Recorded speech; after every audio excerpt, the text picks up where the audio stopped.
Just skating back from the shop. So I'm going to do a review on these tasty suckers. See you soon.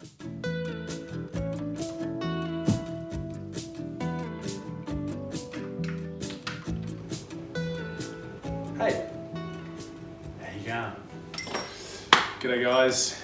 Today I'm going to sample and review a brand new beer. This is the Mountain Goat Hazy Pale Ale.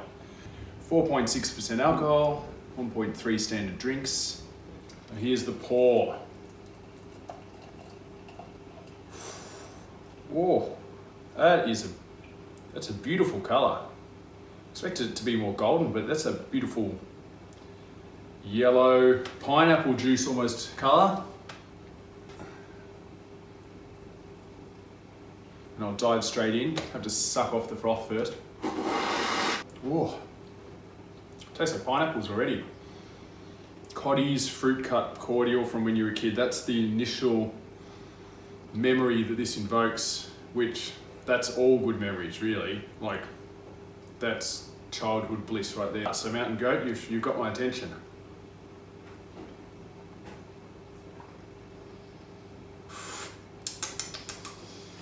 The flavours do follow the aroma that I picked up first, which is that fruit cut cordial. The strength of that fruit flavour is pretty muted. It's a good time though. I think you could put away a few of these without any trouble. Let's go in for a second sip. Definitely on the milder end of the spectrum for the old pale ales. Not particularly hoppy, so no like hoppy lingering aftertaste. It just sort of comes in with a nice mild pale ale and then just has this beautiful fruit cut tinge. Smells great though, and smelling is some percentage of taste according to some person. It's one of the most appealing smelling beers I've ever smelt in my whole life, and that's a lot of beers. Aromatics, very, very, very nice, inoffensive, refreshing, but maybe just a little bit underwhelming. I think it could probably do with that flavour to just be ramped up a little bit. It's definitely leaning more towards a crisp lager kind of base than like what you would expect from a pale ale. Let's get to rating it. The aroma is going to definitely boost this rating. So we'll be ranking this bad boy out of tasty, juicy pineapples out of 10. I'm going to give this 7.3 juicy party pack pineapples out of 10. This thing will take you straight to summer, so fuck it, let's tuck into this palm as well. I'm not going to review this, you can just watch me eat it, so.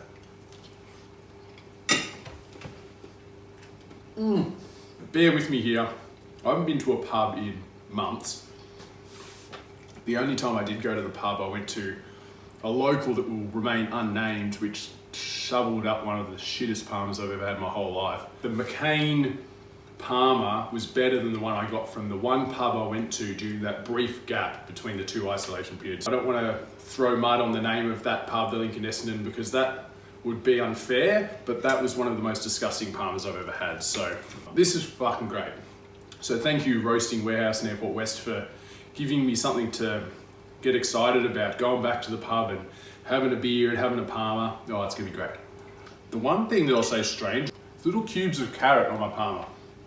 That's unheard of. That little bit of carrot, like, must get the endorphins going in your brain, and they're like, fuck, they're going crazy right now, so thanks for that. For all the people out there that aren't big craft beer fans, people that are into your lagers, maybe just like necking down a few Green Demons, this would be a really good entry point. This is probably best case scenario for you guys. I see a lot of boys out there a little bit afraid to dive into that realm that they've sort of cast aside for the hipsters, where they're just a bit afraid that maybe someone will question their sexuality if they're seen drinking anything other than a VB. You might be all right with this, guys. So it's green and gold. So like what they're trying to do here, you can see Mountain Goat doing great work. They're trying to take white Oakley wearing gentlemen, great sorts, but they're definitely back in the old 80s as far as their beer drinking habits are, and they're just comfortably taking them on the ride. Furphy did that initial digging, come on boys, let's try something a bit different, but they definitely didn't take it far enough. But this is the real entry-level craft beer, wearing my blue singlet and my white Oakleys, but I'm really going to go out on a limb here 15 years after it became sort of like socially acceptable and put on a pink t-shirt. This is the pink t-shirt of beers.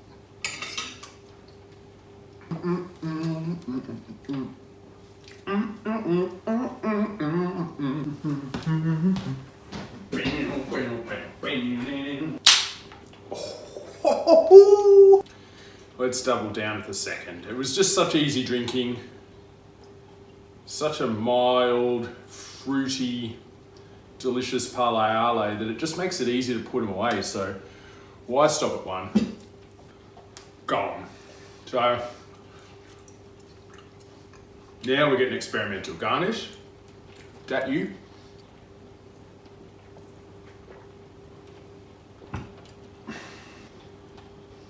Actually, smell identical. Find out for yourself. Woolies party mix.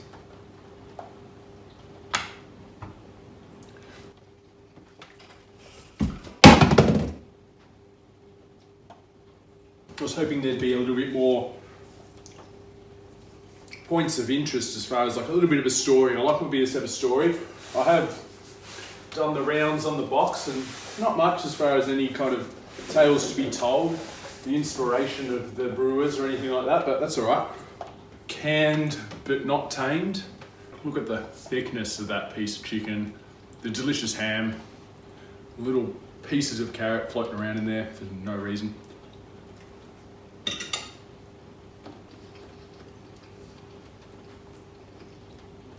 New Year's Eve, party mix. We've got the summer beers. We're at the pub.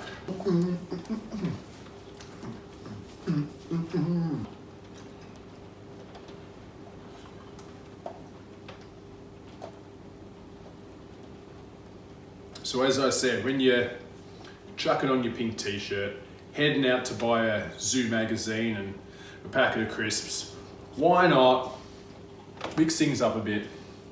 Get some Mountain Goat Hazy Pale Ale. Show the ladies out there that you're a bit of a sensitive soul.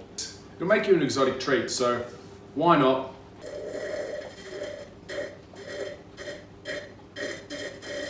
I'll repeat it.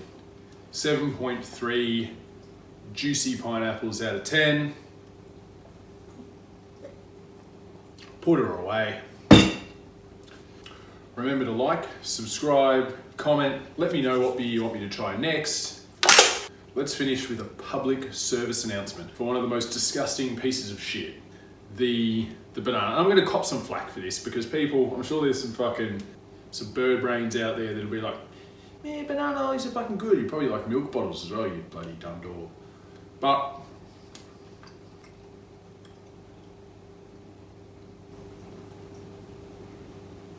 still fucking shit. Artificial banana flavouring in liquid form, smothers milk with banana, obviously. But in hard banana-shaped form, absolute piece of shit for the pea brains that like milk bottles and banana lollies. Milkos, however, ooh, give me one of those. Namaste.